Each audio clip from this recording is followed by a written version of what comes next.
names list. They asked me to go over it, I did. Okay, let's go over some history. This is some history and some introduction. This is, again, as I told you, this is the only class that I'm going to use the what? I'm going to use the charts. No more, all the other classes are what? Are whiteboard. Clear? I'm not going to teach electronics on a what? On a chart. But this is just what? Just some history. Where did it start?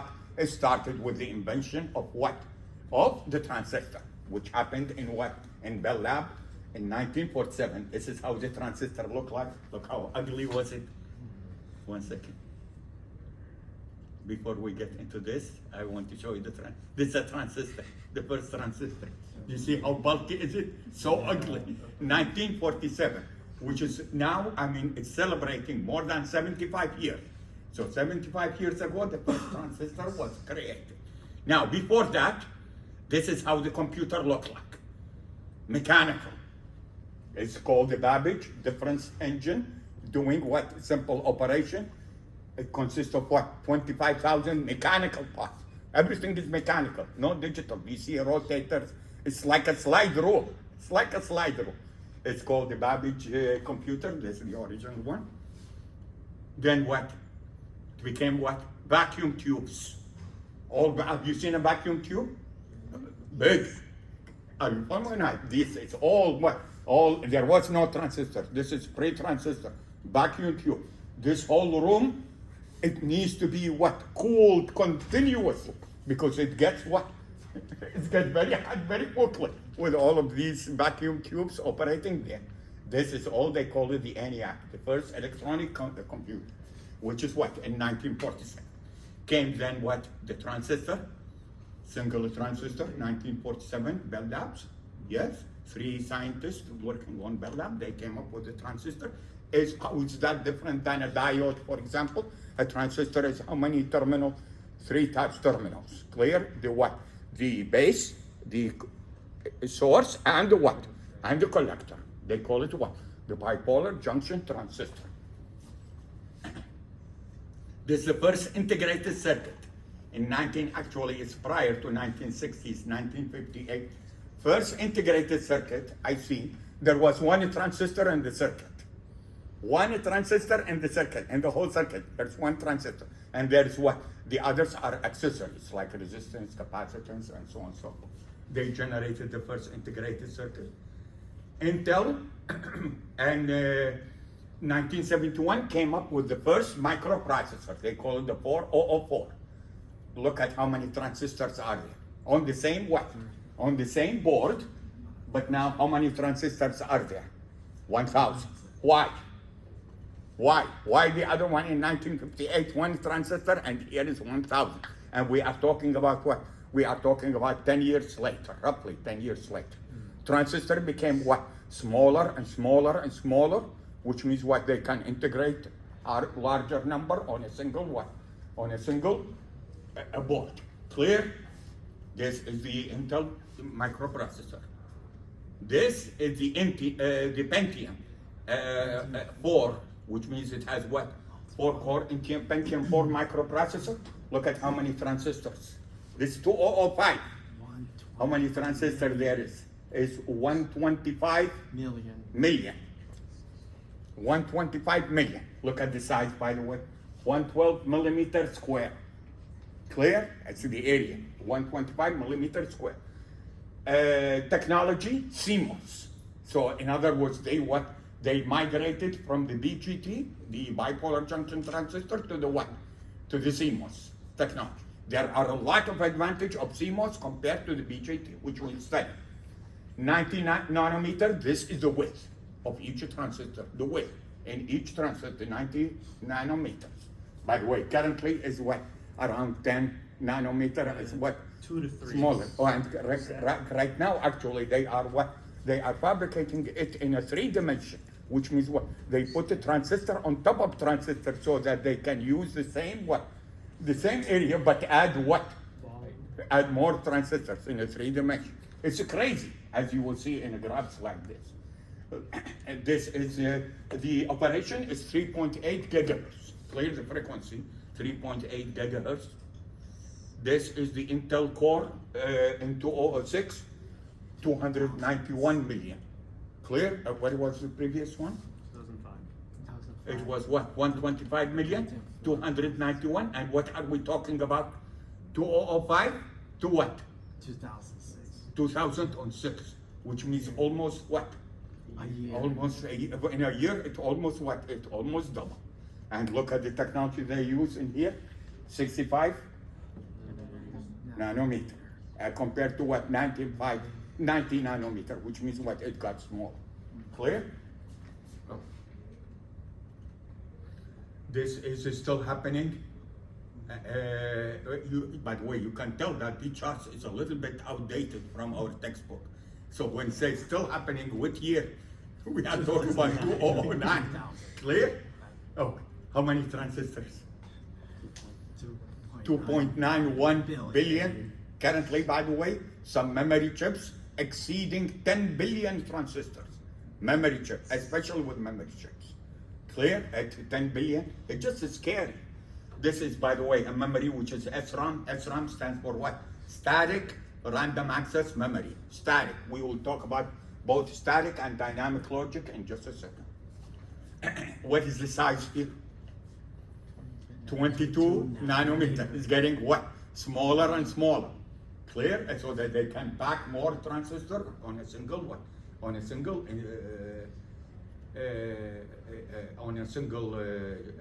board. Okay, this is a multi-core processor, also from Intel. Intel was a leader in this technology.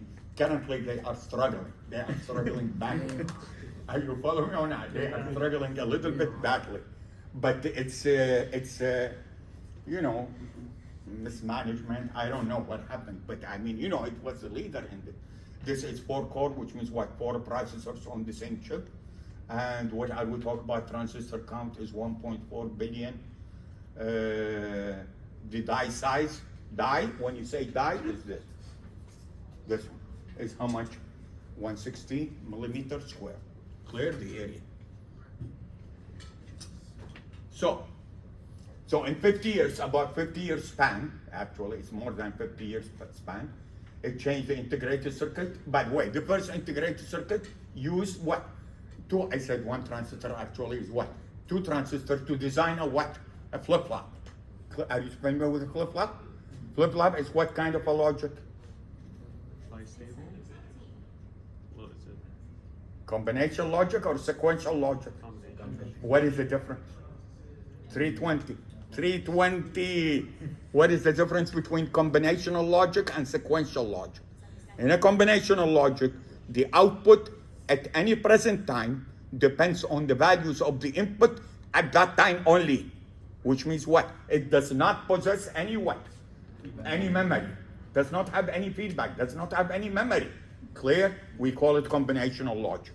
Sequential logic, on the other hand, has memory, which means the output at the present time does not only depend on the input at that time, but it also depends on what? Previous values of the input. Clear? That's what a flip-flop, and we study, by the way, both of them. It builds at Texas Instrument. 210, this is what it went from 2 transistor to what? To the 2.3 billion and so on. And currently is more than 10 billion. Flash memory is much higher. Why? Why for memory we can do much higher number? We can integrate much higher number of what? Of transistors rather than just regular processors or communication circuits and so on and so forth. In memory, all of them are identical. The cells are identical. Are you following me on that? Whereas when you design communication circuits or computer microprocessors, different what? Different modules. In a memory, all the modules that makes up the memory are what? Are identical. Do you follow me on that? It's much easier to what? To pack more transistors in there if they are identical. Okay, this is the growth rate. I don't know about this cartoon. What does it say? Cosmetics, handy home computers. And what is the other one? Notions. Lotion? Notions. I don't know what that means.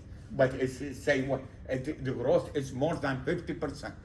It's more than any other industry No other technology has grown as fast as the integrated circuit technology.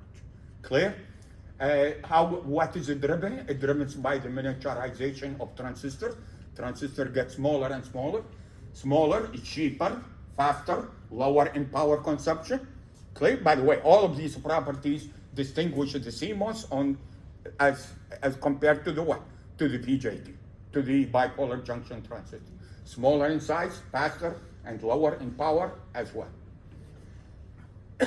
It has a revolutionary effect on the society. This is the annual sale. What are we talking about? This is 2006. I will show you an updated graph in just a second. So we are talking about how many billions? 250 billion at what age? What year?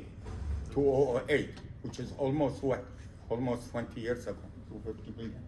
I will show you an updated version in just a second. All of this depends on what is known as Moore's law. Have you heard about Moore's law? What is Moore's law? Who's Morse, first of all? Gordon Moore was the chief executive or chief scientist officer of Intel. He prediction. He said roughly every 26 months, which is roughly 2 years. Every 2 years, he predicted that the number of transistors will double. Will double the amount that number of transistors that you can fabricate on a single wafer or on a single board will double every 24 months. So far, so good. In other words, so far his prediction is what is going on. Clear? This is, by the way, when you say VLSI, what is VLSI stands for? Very large scale integration. Currently, it's what? ULSI, which is what? Ultra high scale integration. Ultra light large scale integration. But you can see, by the way, these are not the transistors. These are gates, which means what? Every gate consists of what? Multiple transistors and so on. So this is a count. Let me show you a new one. If I can find it. A second. What happened? Why did it go away? What do I need? File.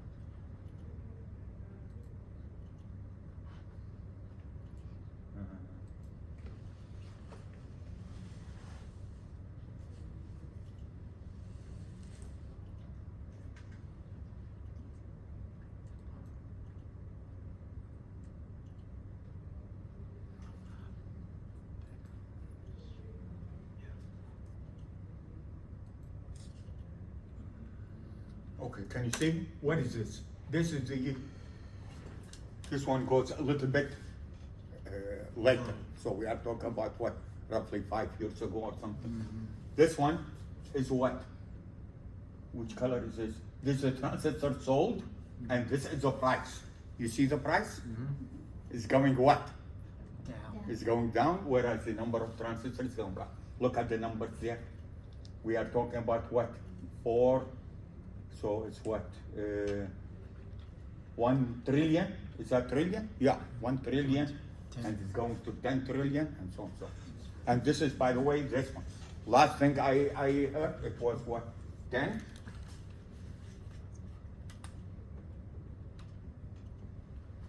$21 in memory chips. That's how many transistors they can what? They can integrate over a single chip.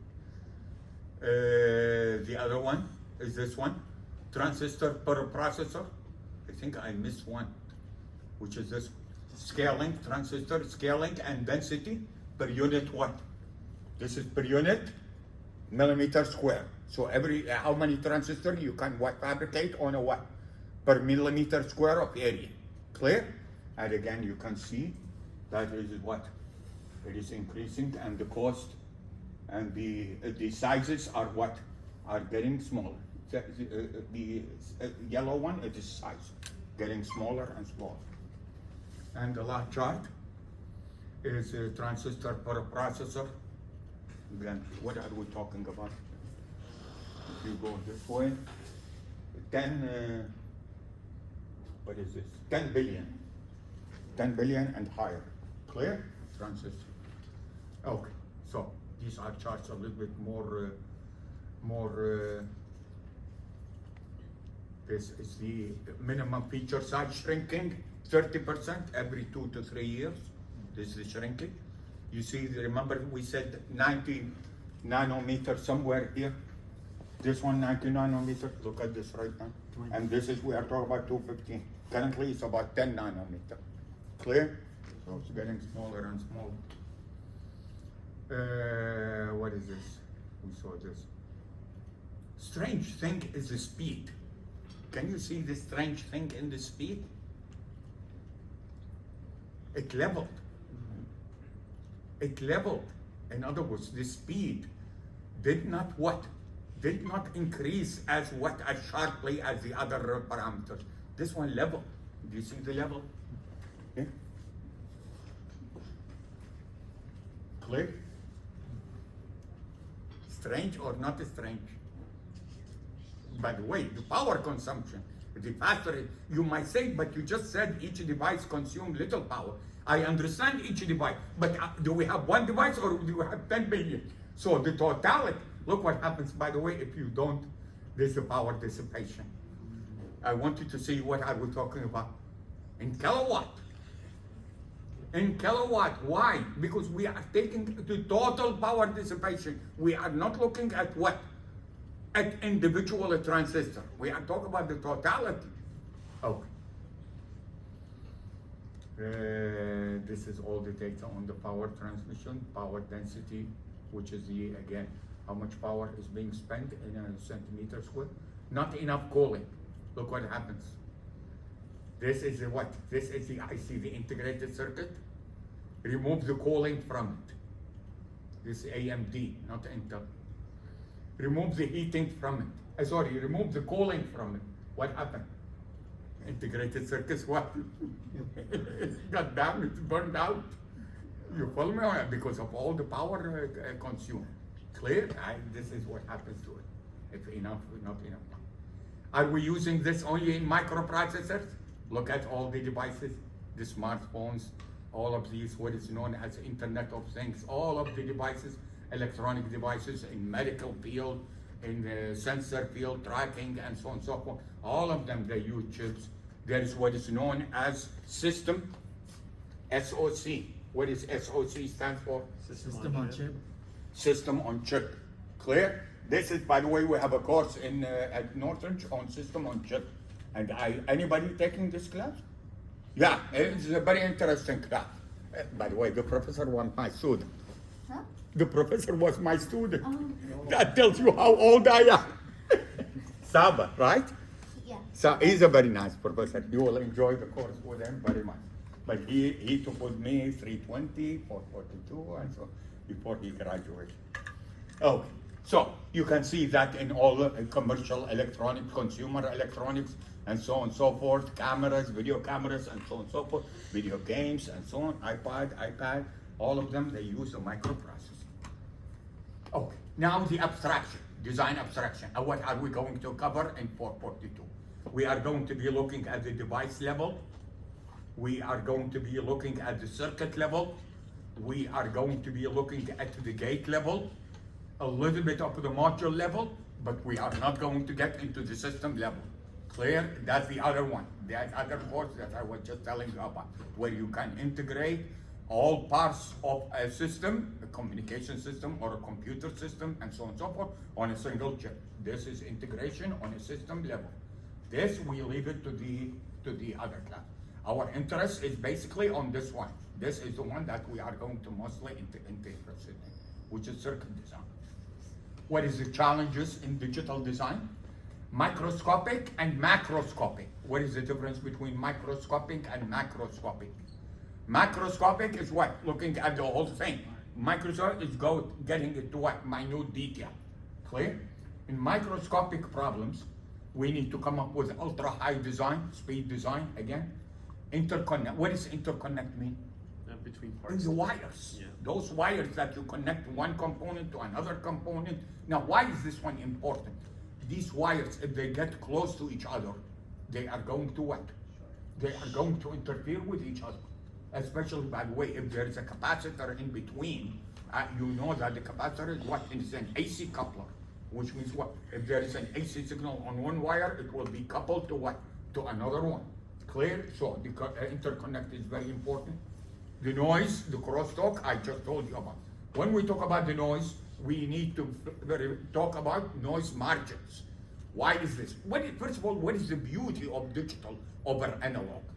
Analog, you deal with multiple levels, infinite number of levels. But in digital, you are going to deal with how many levels? 2 levels only, 0 and 1. But you need to make sure that those levels are clearly distinguished between one another. In other words, there is a very small area in between that you are confused. Is it a 0 or is it a what? 1. A 1. With the presence of noise, the noise will result in what? Maybe jumping a level from 1, jumping to what? 0, and 0 to what? A 1. We need to figure out how do we design for high noise margin. When you say high noise margin, means what? Means how much noise can your circuit design tolerate? Which means what? Even if there is noise, the circuit will still behave properly. The logic will behave properly. A 0 will look like a 0, a 1 will look like a 1. Clear? Which again, I will show you in just a second. Reliability, manufacturability, power dissipation, clock distribution, how we distribute. When you deal with sequential circuits, everything has to be under what? Under a clock. A combinational circuit, logical gate, does not require a clock because there is no memory. But for sequential circuits, a clock needs to be there. How we are going to distribute the clock among multiple parts of our system. Now, this is what the engineers deal with. Engineers deal with what? With these kind of problems. These are what? The upper hierarchy a little bit, which is what? The time to market. You understand that you have to be very quick to market your product, because if you are slow, like I told you about Intel a moment ago, other companies went into the AI types enabled chips, Intel lagged behind because they were slow in developing these kind of what? These kind of technology. So the time to market, how we are dealing with millions of gates, higher level abstraction, reuse, IP, portability. What is IP? Intellectual property. Huh? Intellectual And property. the intellectual property, portability. I thought somebody would tell me is the internet protocol.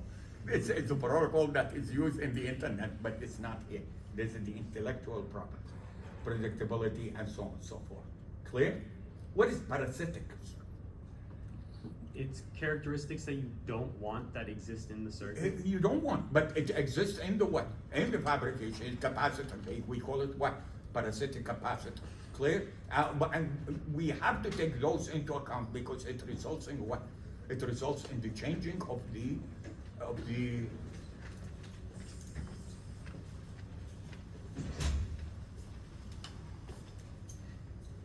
do they have to cross the room from here to there? Is there another way of coming?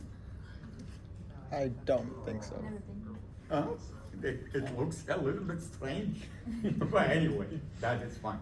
So we are going to be looking at all of these. These are standards of supply voltage. By the way, in 340, when you took 340, what was the, for example, if we are using collector, if you are using BGT, the collector, or if you are using MOSFET, drain, what was the voltage supply? 20 volts. 20 volts. 5 volt or 10 volt. Yeah. Look at currently. Actually, you cannot afford that much. So currently is what? 0.6 volt and so on. By the way, this one is 2014. It's now getting even what? Smaller and smaller and smaller. Because they use what? Very little power. Each transistor uses very little power. You don't need that much power supply. Clear? Oh, good. This is the design verification by the VLSI, design flow. We are not going to go through all of this thing here because VLSI is a different course in the 500 level. There is a VLSI course and this. But we are going to be dealing with circuit design, simulation of circuit design, verification that the logic is being implemented correctly, and so on and so forth. Okay, now let's go over the review of some logical gates. All of these are what? 320. So if you tell me we have not taken this, we are in big trouble. What is an AND gate? How many inputs, by the way, does it have? This is a symbol of an AND gate. It has at least how many inputs? Two inputs. But it could have what? Multiple inputs. For example, this is a 3-input AND gate. Okay, what is the symbol? What do we call this algebra? That's a Boolean algebra, very good. And what is the function? The output f is x and what? Y. What do we call this? That's the truth table. Clear? The truth table. So when you say x, what, by the way, do you see the levels? Either 0 or what? Or 1. We are dealing with digital logic here. So 0, 0, 0, 0, 1, 0, 1, 0, 0, 1, 1, 1. Which means what? Verbally, what do we say the AND gate? Verbally, the AND gate is what? It results in level 1 or level high only if both inputs or all inputs are what? High. This one is for 3 input, this one is for 2 inputs. Clear? We are rarely going to use an AND gate. Our preferred gates are what? NOR gates and NAND gates. Why? I'm still waiting. What is this set? If I tell you this set, NOT, what do we call the NOT gate? Inverter, and OR, and AND. This set, the 3 of them, what do we call them? That's elementary set, which means what? It means that you can design any Boolean function using only those what? Those 3 gates.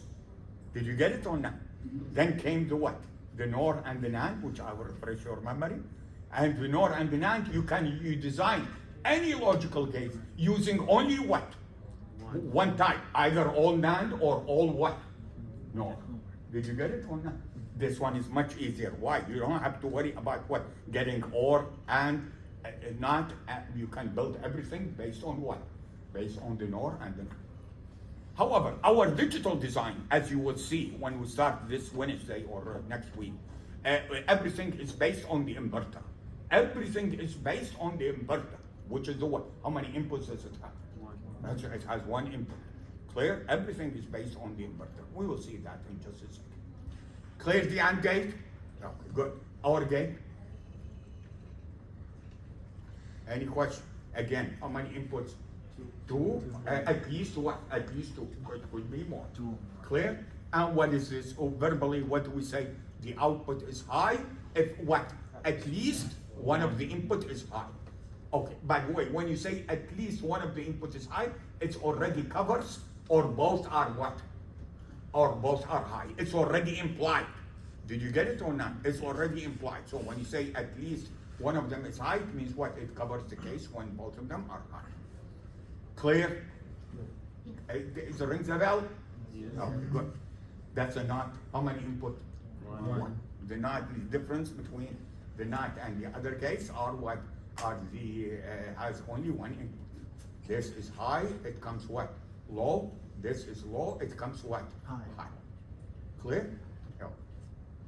NAND, which is what? An AND followed by a what? Inverter. Yes, a NAND. And what is an AND? The opposite. True, if not all inputs are what? Are true. If not all inputs are true, then the output is what? Is true. Clear? Yes. Okay. Now, let's take it with this one question. So I have this.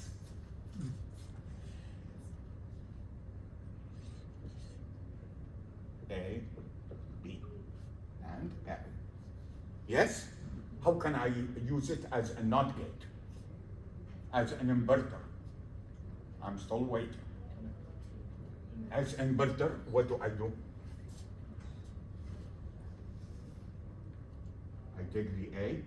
Inverter has how many inputs? 1. Oh, but this one has what? 2 inputs. I connect them together. Did you get it? What do I get? Let's say A is 0. Yes? A is 0. So 0, 0, and followed by an inverter. Yes? Yes. So what do I get? 1. Clear? So if A is 0, F is what? If A is 1, F is what? 0. That's a NOT gate. How about the AND gate? The AND function. I don't have an AND gate. I only have this one. What do I do?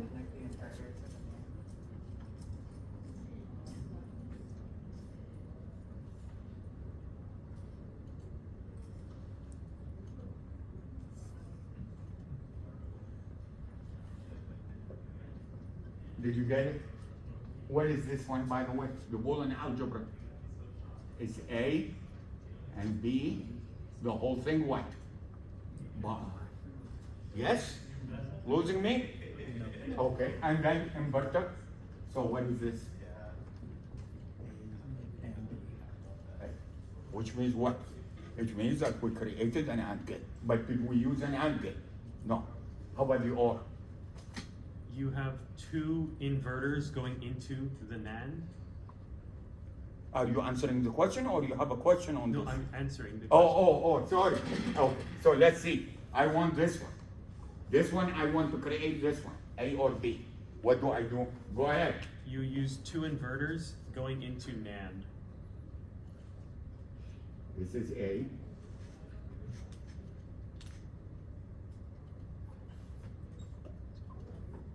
This is B.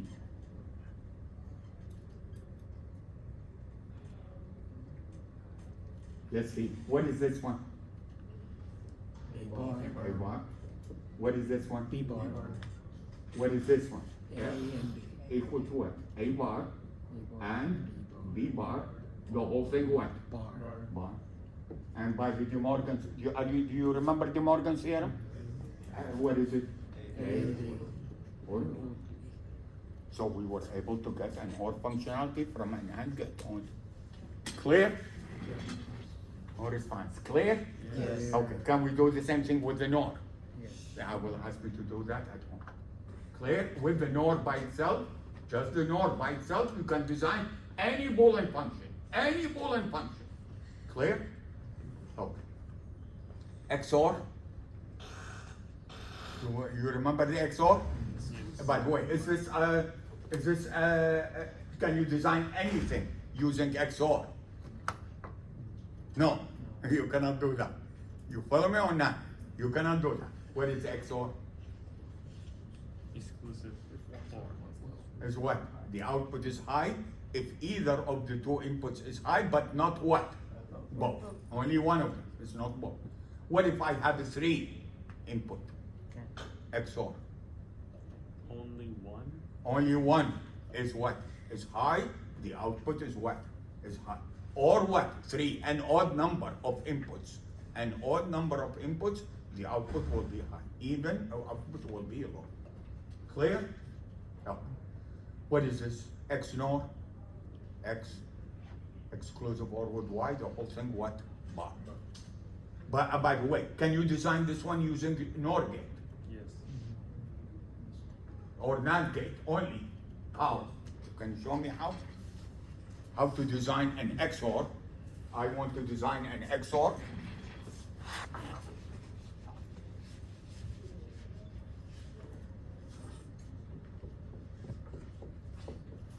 Using NAND gate.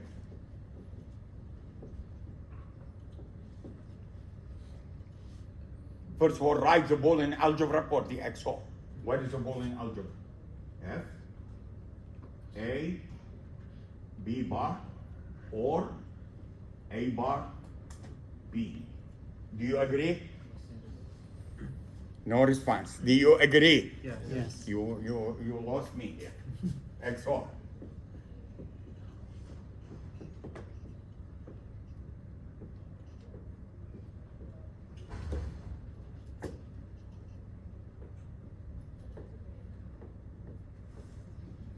Yes? How do you write the Boolean algebra? From the truth table. I'm still waiting. You look at where F is equal to what? 1. So what is F? A equal to 0 and what? B equal to what? 1, which is what? Agree? Or A is 1 and B is what? 0. Did you get it or not? That's this one. You lost me?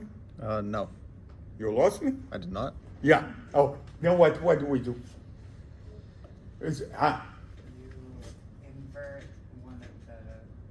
exactly what we did a moment ago. This is an OR function. Can we design it using what? Using a NAND gate. How we can do it? But the input right now to this NAND gate is what? A, B bar. Now what is this? This is an AND gate. But can we design an AND gate using what? Using a NAND. Yes, we can. Now, what are we going to get? We are going to get a circuit with a large number of what? Gates. You follow me on that? But if we do have exclusive OR, we only need what? We only need one gate. Did you get it or not? But suppose you don't have exclusive OR. You can design it using any one of these what? Any one of these NAND gates or NOR gates and so on and so forth.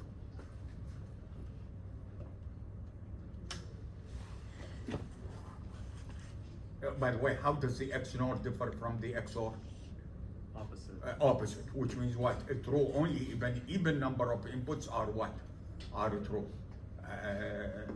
By the way, when it says even number of inputs are true, it means what? It means 1, 1 is 1, or it should have said what? Neither one of them is true. Clear? 0 is regarded as E. This is the De Morgan's law. What is a buffer? It repeats the signal with a delay. Huh? Same value with a delay. So what is the purpose of it? This is, by the way, this is not a flip-flop. Yeah. A buffer is not a flip-flop. So when you say delay, because people who hear you might think that you are dealing with what? D-type flip-flop or something, which is a delay. But a buffer is not a delay. What is it? A buffer. A buffer is a device that isolates an input from what? The output. Are you following me? So everything that, I will show you that in just a second, which consists of what? What is this, by the way? This is an inverter, followed by what? Another inverter. Are you following me? But all of these, the input is what? Is all types, all characteristics of the inputs are isolated from the what? From the output. I will show you that in just a second. This is a 3-input NOR gate. This is the equivalent. This is a 3-input NAND gate. This is equal. Clear? This is a tri-state buffer. How many outputs there is? How many levels? The tri-state buffer. I don't think you studied this in 320, did you? We did. You did not study this in 320? But this is a widely used device, so we need to understand. What is this Z? High impedance. Huh? High impedance. High impedance. Unknown. High impedance, which means what? Floating. Do you understand what floating means? Floating means what? It means there is no path to what? To the power supply, or no path to the what? To the ground. We would like to have a path to the power supply, so that represent level what? Level 1, and we do have a path to the ground to represent level what? Z. Z is a high impedance. You follow me or not? Floating. This is what? If A is 0, and you enable, by the way, the tri-state buffer has an enable. You have to exert the enable. If the enable is 0, which means what? The tri-state is not enabled. No matter what A is, the output is what? High Z. High impedance. Which means what? You cannot tell what level it is. Either 0 or 1. It's a high impedance. But if you are enabled, when you enable your tri-state buffer, how does it act as? Normal. Normal. 0 gives you what? 0. 1 gives you what? 1. Which means what? It passes through. The logic passes through. Clear? Okay. But we'll talk about how we design this using what? Using digital electronics. Multiplexers. Did you study multiplexer? What is another name for a multiplexer? Data selector. What is it? Can you explain to me? How many inputs does it have? In this diagram, how many inputs does the MUX has? 3. Where is the 3 inputs? How many, sorry, I'm sorry, I did not say it correctly. How many data inputs does it have? Two. Two data, I forgot to mention data. I'm sorry, my mistake. How many data inputs does it have? Two. And what is this doing? First of all, what is S? Select. Select what? Select either one, or it depends on the value of S. So if S is equal to 0, what does this X mean? Doesn't matter. I don't care. I don't care what the logic here is. If S is equal to 0, then Y will be what? D0, which means what? Whatever the data in here will pass through the multiplexer to Y. Did you get it? Yes or no? Yes. Okay. If the S is 1, then we don't care about what? D0. D0, whatever what? Whatever in D1 will pass through the output. Clear? What if we do have 4 inputs? Two. How many select data do we need? Two. Two. Select is a control. If we do have 8 inputs, then the select we need what? 3, and so on and so on. Clear? No. Again, we will learn how we design this using what? Using CMOS technology. All of these, we will design it using CMOS technology. Okay, let's see the difference between, I don't know why the author left it blank. He already is writing it here. What is this logic? Combinatorial logic. Perform a specific function. It's a mapping of 2 to the n input combination to the desired output combination. How many inputs? When we say 2 to the n input combinations, does not mean 2 to the n inputs. How many inputs? N inputs.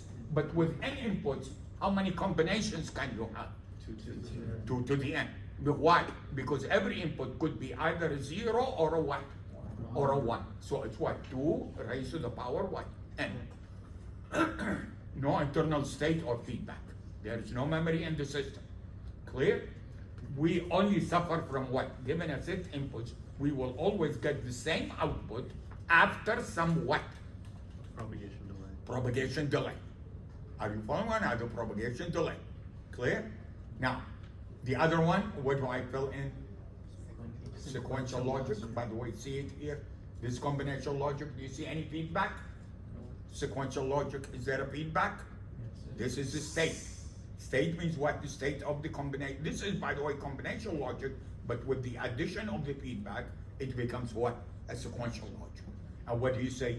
The output is a function of the input and the previous input. The previous, which means what? It has memory. It remembers what happens before. This, the example of combinatorial logic is like logical gates, multiplexers, decoders, adders. What is a decoder?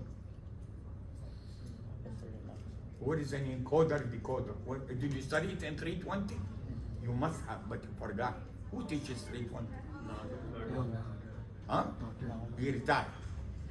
Nugget? He Yeah, retired. he's retired. Yeah. He retired. Only a nugget? There's a new one now. I think it was 12. No, before. Before it was not gonna. Only a nugget? Only Oh, nugget. Only on that. Oh. Yeah. There was I get the professor who teaches the system of chip, he took 320 with me. What do you mean only on nugget? well, there was Raymond Roosta, but he hasn't taught in a I'm while. talking old. I'm very old. So. Yeah, after Yeah. his spring semester, he. Wait, so what is the encoder and decoder? Tell me. What is encoder? What does the encoder do? Multiple inputs and Encoder what? Encoder represent different levels by what? A sequence of what? Bits, binary bits. So for example, if we do have 8 levels, 0, 1, 2, 3, 4, 5, 6, 7, what is the encoder will do? Will represent this 0 by what? All the way to what? 1, 1, 1. Did you get it? That's the encoder. What does the decoder do? Opposite. The opposite of the encoder. Encoder is at the sender, decoder is at the receiver. Clear? So all of these types of logic, we call it what? Combinatorial. Sequential, flip-flops, shift register. Did you study shift register? Yes. Okay. Counters. Did you study counters? Okay. Oscillators, memory. What is that?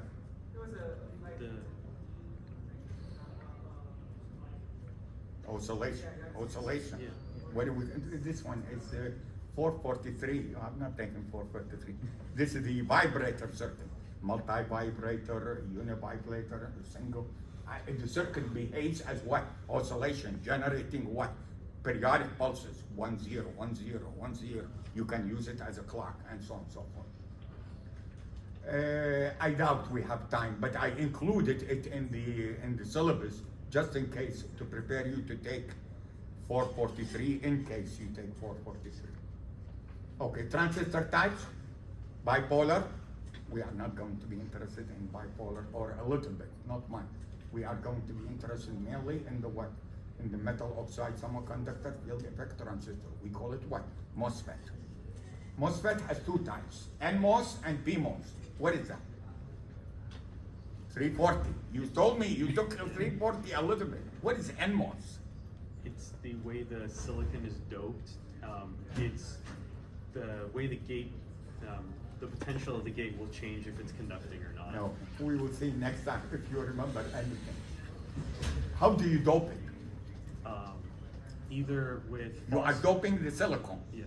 With what material to make it NMOS? Phosphorus or I know. What characteristic these materials have? These materials have 5 valence electrons. yeah, Did you follow me on that? Whereas silicon has how many? 4. 4. Is it ringing a bell or no? One has a hole, one has an extra. That is correct. Now, if you PMOS, you are what? Doping with a material which has how many? 3 valence electrons. Clear? Which means what? You have an extra hole. But I will review this. I cannot depend on what you studied in 340. I will review to you. This one is the. What is the property of a MOSFET? A voltage between 2 terminals will control the what? The current through the what? Through the third terminal. Clear? What are the 2 terminals that you are going to apply the voltage? The gate and the what? Source. Clear? It will control the current that passes from the what? Drain To source. to the source. Clear? This is what is referred to as what? Constant current source. But we are not going to deal with constant current source in our course. Because in our course, we want the MOSFET to switch between what? On and what? Off. What does on mean? Full conduction. On means what? Means the resistance is very what? Small, which means the MOSFET is acting as a what? As a short, which means what? Switch is closed. When it is off, it is going to act as a what? A switch is open. Clear? In between, the MOSFET is going to act as a what? An amplifier. Clear? As a constant current source. Clear? Voltage control, remember 240. Voltage controlled current source. Clear? But in our course, we are not going to be interested in that region. We are going to be interested between the what? Between the cutoff region and the what? And the ohmic region. Another name for the triode region is what? Ohmic region. Ohmic, because the NMOS is behaving as a what? Is behaving. Did I run out of time? Yes, you did. But I did not finish the charts. Oh my God. I thought I will finish the chart. Okay, we'll finish it next time. I'm sorry. Hey, we got distracted with all of this. Okay, one more thing. The room for next time, I will first of all check to see if they can put a computer in that other room. If not, we are going to still use this room. Who fixed this one? Who fixed it? You did? So you better show up every class. Sir. Oh. Oh, I was